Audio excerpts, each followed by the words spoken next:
Hola, bienvenidos una vez más a nuestro capítulo Simple Nutritivo, el cual lo grabamos en el laboratorio de la Escuela de Nutrición y Dietética.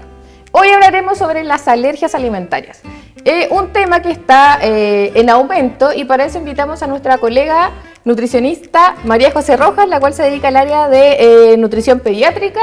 Bienvenida, María José. Hola, Paula, muchas gracias por la invitación nuevamente, me encantaba.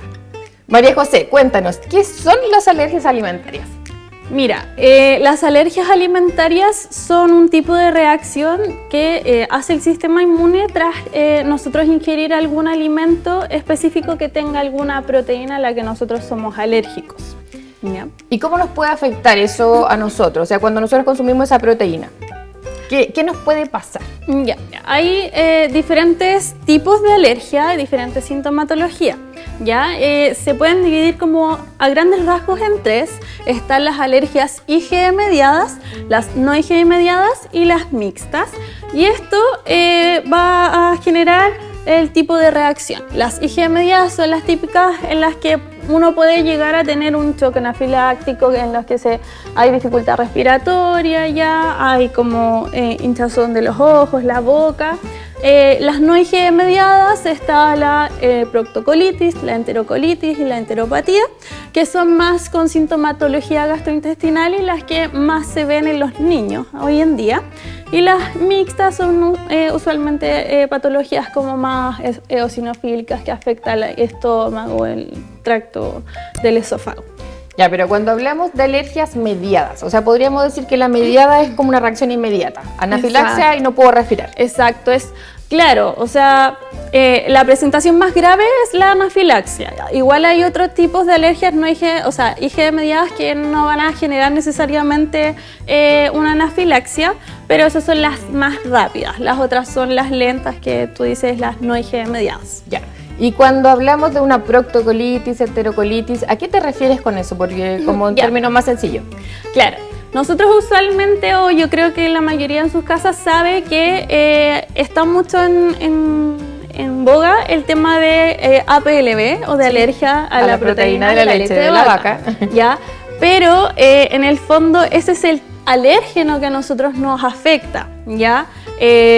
Pero el tipo de alergia es la proctocolitis, la enterocolitis y la enteropatía, que en el fondo habla de la porción del tracto gastrointestinal un poco en la que se ve afectada. O sea, una afecta el intestino, otra afecta solo el intestino delgado, otra el intestino grueso, otra todo el intestino grueso y todo el intestino delgado, así que ahí hay diferencias. Oye, María José, ¿cómo le podríamos decir a la gente cuál es la diferencia entre, o cuáles serían los síntomas de una alergia no IgE mediada? Ya. Como yo te decía, principalmente son asociados a sintomatología gastrointestinal. Va a haber muchas veces diarrea líquida, o sea, que se absorbe en el pañal cuando, en el caso de los lactantes. Ya deposiciones con moco, o sea, tipo como gelatina de piña. Como cuando están resfriados los niños. O como la clara de huevo cruda, ¿ya? Estrías de sangre en el pañal que se ven un poco, ya va a haber harto cólico, malestar y vómitos explosivos después de comer. ¿Ya? María José, ¿es necesario hacer exámenes para detectar esta alergia o ver?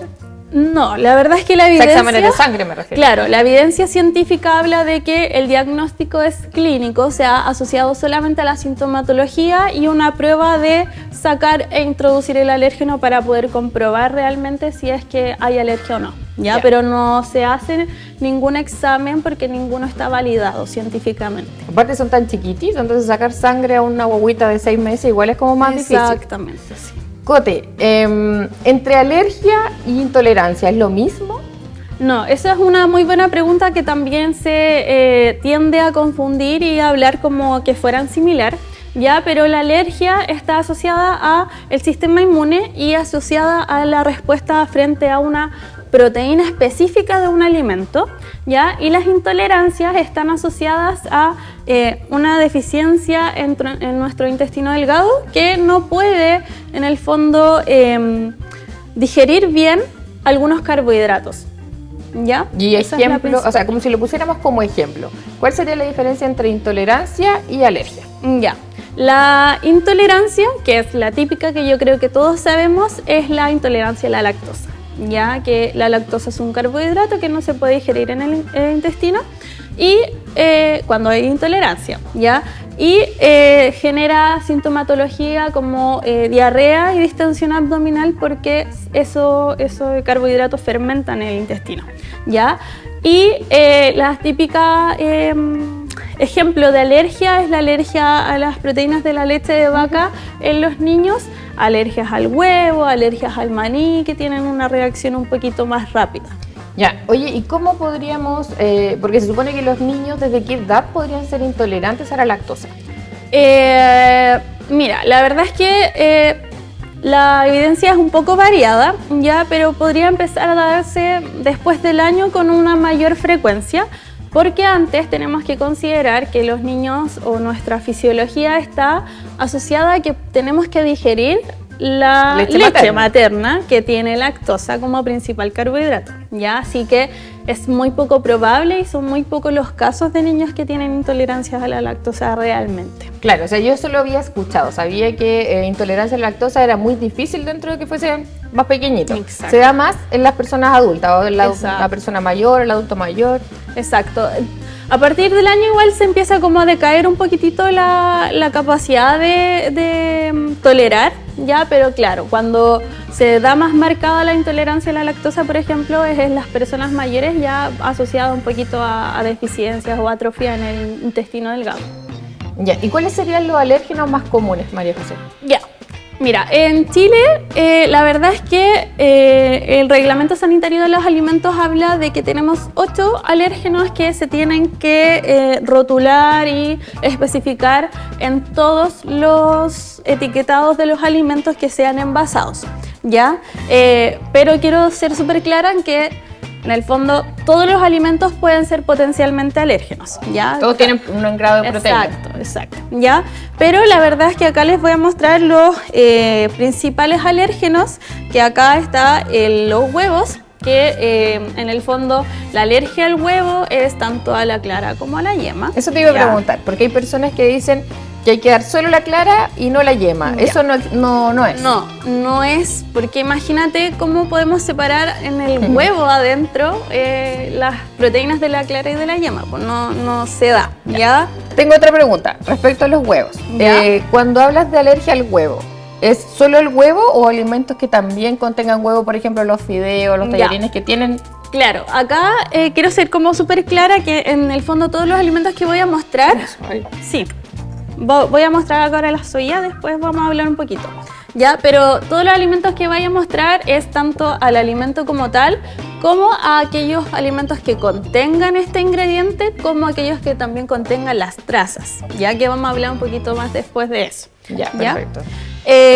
Bueno, acá está la soya también, que está la principal como presentación de el alérgeno. Soya, digamos, el alimento puro. Claro, el alimento puro, pero sabemos que la verdad está en toda la industria de los alimentos porque en realidad se utiliza como aditivos, en el fondo para mejorar consistencia de repente, ¿ya? Acá tenemos la leche, que también es uno de los principales alérgenos, leche de vaca. Es como el más común. Exacto, en los niños es del primero que se sospecha, de hecho, cuando se ve que podría haber alergias, ¿ya? Está el pescado, que acá en este caso tenemos un pescado de los que se consideran como azules, ya también se separan entre azules y blancos.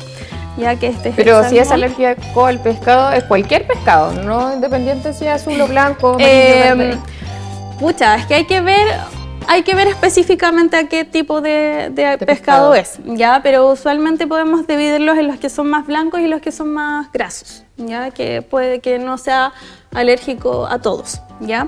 Acá tenemos en el fondo la representación de los nueces, ya, o en el fondo frutos secos, que también usualmente está la alergia a las almendras, al maní, ya.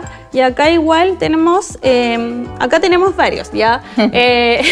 Está el gluten y está también el huevo, ya que usualmente los fideos tienen huevo en su composición, ¿ya? También están los sulfitos, que es un grupo que también se puede considerar como de alérgenos, ¿ya? Los mariscos también son considerados dentro de los alérgenos. ¿Y dónde encontramos los sulfitos? ¿Dónde podríamos decir que tenemos que cuidar ese alimento? Los sulfitos usualmente están incorporados dentro de los alimentos ultraprocesados, ¿ya? Así que ahí hay que ver bien el rótulo para poder identificar en el fondo, ya. claro, si es que contiene sulfitos o no. ¿Cualquiera de estos alergia a los alimentos? ¿A cualquiera de estos tenemos que hacer como pruebas? Pero pruebas de consumir y ver la reacción. O sea, en el fondo el tratamiento principalmente es, primero se basa en la sospecha de que pueda haber algún tipo de alergia. Empezamos descartando uno por uno de los alimentos mediante una prueba que se basa en eliminar este alérgeno y luego reintroducirlo y ver si es que hay sintomatología. Si es que hay sintomatología, se saca. Ya, y en sintomatología hablamos de diarrea, dermatitis, lo que mencionabas antes, la caca con moco, la caca como más líquida. Exacto, sí.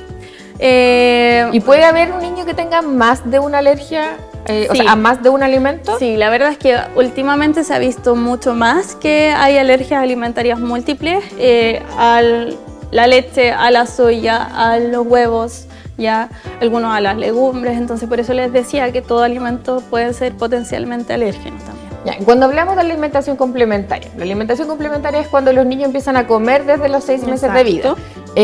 ¿Cómo lo hacemos? ¿Cómo incorporamos los alimentos? ¿Hay que atrasarlo? ¿No hay que darlo? No, la verdad es que, bueno, principalmente tenemos que considerar que el niño tiene que estar estable, o sea, que no tiene que tener sintomatología que usualmente tiene para que pueda empezar una prueba de alimentos, claro, ¿ya? Tenemos que tener en consideración si es que este niño está con lactancia materna o es que está con fórmulas, ¿ya? Y ¿por qué podría ser diferente eso? Porque tenemos que considerar la alimentación de la mamá también dentro de este... Como queríamos la prueba por la mamá primero que por el niño. Claro, si tenemos antecedentes de que la mamá tolera muchos más alimentos por leche materna, a lo mejor tenemos un indicio de qué alimentos podría tolerar mejor, a lo mejor después. Pero en relación a la alimentación complementaria, depende mucho del tipo de alergia que tienes. ¿Te acuerdas que yo te decía proctocolitis, enterocolitis, enteropatía? Ya, ahí hay diferentes alimentos que son un poquito más riesgosos que otros para poder empezar la alimentación. Pero en el fondo hay que empezar de un alimento, la incorporación de un alimento en uno, probándolo por ciertos días, ya que en el fondo es la cantidad de días en el que el niño se demora en reaccionar, ¿ya? Y ir incorporando otro nuevo, claro, al tengo una ya duda. incorporado. ¿Todos los niños reaccionan a la misma cantidad de días o va a depender del niño? No, ahí vamos a dar una muy buena información, ¿ya? Porque usualmente se dice que la exclusión o la prueba en el fondo de los alimentos se tiene que hacer por 3 días, ¿ya? Pero en el fondo esa es una recomendación que no es muy personalizada, porque si un niño reacciona al 4.º día, ¿cómo lo hacemos? ¿Y cómo podemos saber entonces cuántos días? ¿Tenemos que llevar un registro anterior? ¿Debemos decirle a los cuidadores, al papá, mamá? ¿O nosotros lo podemos determinar? No, o sea, usualmente, al menos lo que yo hago y es como se hace en el fondo, en el mundo de las alergias, es ver... determinar si es que el niño, por ejemplo, en las reacciones anteriores a los cuántos días reaccionó para poder indicar que tiene que esperar esos días para poder probar otro alimento nuevo. Oye, qué difícil. ¿Y cómo podemos saber, porque ya si reaccionan a varios alimentos, cómo podemos saber dónde lo encontramos? ¿Qué tenemos que hacer? ¿Dónde lo buscamos? Mira, la verdad es que tenemos harto material como de la regulación chilena para poder, en el fondo, determinar cuáles son los ingredientes que pueden contener estos alérgenos. ¿Ya? El reglamento, como yo te decía, tiene que, por obligación, indicar los 8 alimentos dentro de la rotulación de los... Siempre va a estar. Siempre tiene que estar. En alguna parte del etiquetado debe estar. ¿Ya? En este caso yo les quise traer 2 etiquetados de, este caso era harina, ¿ya? Para que pudiéramos ver cómo lo podemos encontrar, ¿ya? O sea, yo acá, pienso que si tiene harina, es harina de trigo, a menos que sea alérgico ahí al trigo, podría tener algún problema. claro, Pero el problema es que todos los alimentos también se procesan en líneas que podrían tener otros alimentos que son alérgenos. Perfecto, Y es ya. ahí donde nosotros tenemos que ver, ¿ya? Por ejemplo, acá tenemos que los ingredientes abajito va a decir elaborado en líneas que también procesan huevo, procesan soya, procesan trigo, ¿ya? Entonces, al final de la parte de los ingredientes tenemos que leer los ingredientes que su Nutri le haya dicho que pueden significar leche, por ejemplo, o pueden significar huevo, ¿ya? o el alimento que se supone que es alérgico. Exacto, ¿ya? También tenemos que tener en consideración que hay algunos alimentos que van a decir contienen huevo, que quiere decir que es parte ya de los ingredientes como tal de los alimentos, ¿ya? Que no es lo mismo que contengan trazas. Perfecto. Y si tiene trazas, ¿tampoco lo podríamos consumir? Exacto, tampoco los podíamos consumir porque un poco jugar a la ruleta rusa, porque no sabemos realmente si es que ese alimento contiene o no el alérgeno, ¿ya? Porque que diga que contiene traza o es elaborado en líneas que es que se pudo haber generado una contaminación a lo largo de todo el proceso productivo del alimento. No necesariamente lo va a tener, pero no lo sabemos. ¿Ya? Entonces ¿Y mejor qué sería mejor, comprar los alimentos como a granel o comprar los alimentos envasados? No. Principalmente comprar los envasados porque así nos aseguramos de que la industria en el fondo tiene que responder a la declaración de los 8 alérgenos. ¿Ya? Si los compramos a granel, la verdad es que no vamos a saber muy bien cómo la procedencia, si es que hubo alguna contaminación cuando, no sé, pues metieron una espátula para sacar el alimento, ya, entonces ahí es un poco más complicado. Puede haber una contaminación. Exacto. Sí. Ya, una vez que ya tenemos el alimento, lo seleccionamos, sabemos que no tiene el alérgeno. ¿Qué hacemos? Porque, por ejemplo, yo quiero hacer un queque y no tengo huevo porque es alérgico al huevo. ¿Cómo podría reemplazar ese ingrediente? En el mercado existen algunas marcas que son sustitutos de huevo, ¿ya? Pero la forma como más práctica y natural también de poder hacer un reemplazo del huevo es activar la chía. Ya, acá les voy a mostrar la chía la podemos comprar en cualquier lugar, envasada. Exacto, Ya. Chía envasada cumple como con los mismos requisitos para los alimentos anteriores, ya. Y esta chía también, como tiene harta fibra, genera como una especie como de ligado, claro, para los alimentos que requieran huevo. Obviamente no va a reemplazar las proteínas ni los aminoácidos del huevo, pero sí es un excelente como reemplazo para la consistencia de. O sea, se podría reemplazar y hacer la misma preparación. Exacto, sí. Ya. Otra cosa importante, ¿cómo hacemos una vez que, de nuevo, tenemos el alimento, cómo lo preparo en mi casa? Porque mi hijo es alérgico, pero yo no, y mis otros hijos tampoco. ¿Qué hacemos en ese caso? Exacto, es un poco un desafío poder tener una preparación libre de alérgenos, pero se puede siendo como bien metódicos y ordenados con la situación. ¿Ya?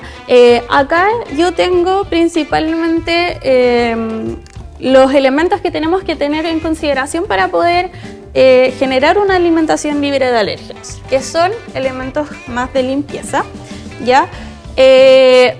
Tenemos que principalmente tener un área específica destinada para la cocina a lo mejor, cuando vamos a preparar la alimentación sin los alérgenos específicos. ¿A eso te refieres que tendríamos que tener como la tabla, el cuchillo, una olla diferente?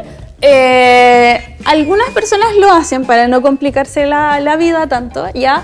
Pero la verdad es que la evidencia lo último que dice es que no es necesario tener todo separado ni todo específicamente para la persona que es alérgica, sino que hay que realizar una limpieza adecuada con una esponjita, ¿ya? A lo mejor la esponjita sí tiene que ser más específica porque sabemos que guarda un poquito de restos de alimento. Sí, uno limpia ¿ya? todo con la Claro, pero la esponjita a lo mejor tiene que ser específica para la persona, ¿ya? Y el detergente y el efecto mecánico de barrido va a generar la eliminación del alérgeno. ¿A qué te refieres ¿Ya? con barrido?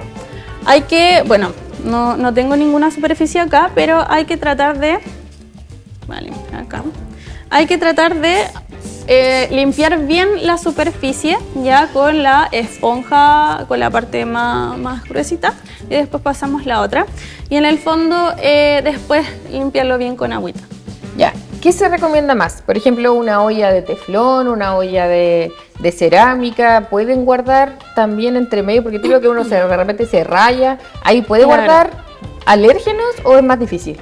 No, es que en el fondo, de nuevo, si es que tú vas a limpiar bien la superficie, no debiese guardar ningún alérgeno.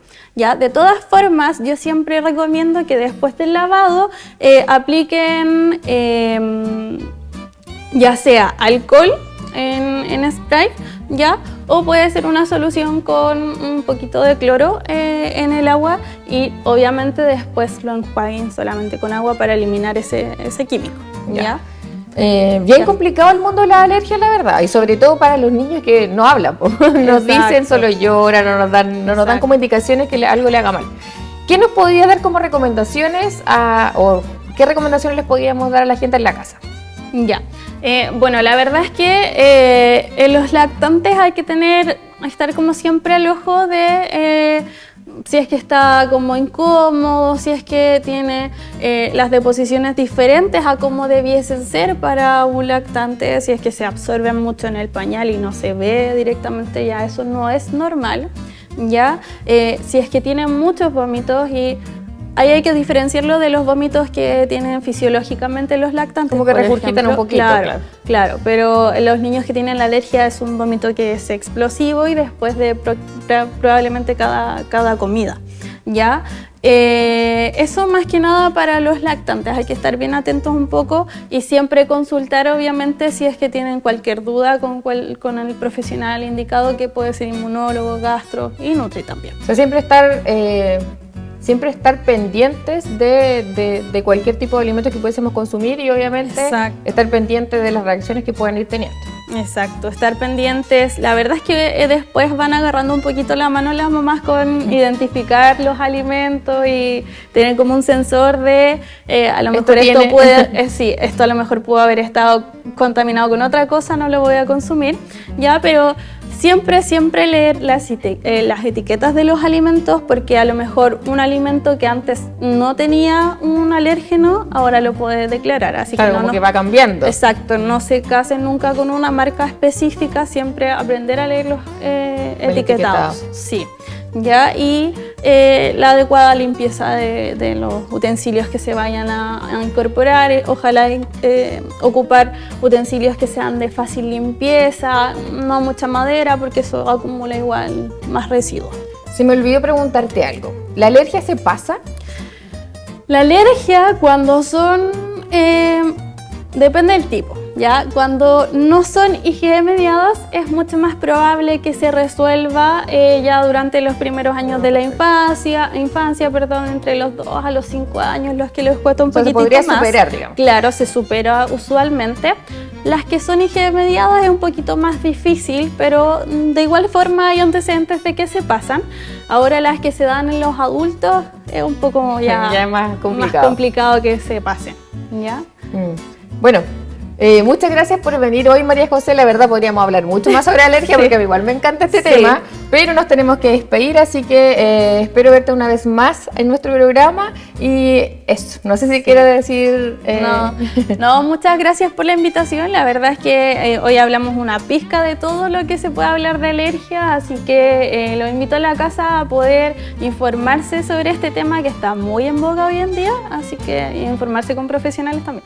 Eso, que estén muy bien. Bueno, nos despedimos del nuevo capítulo de Simple y Nutritivo y nos encontramos en una próxima ocasión. Que estén muy bien. Chao.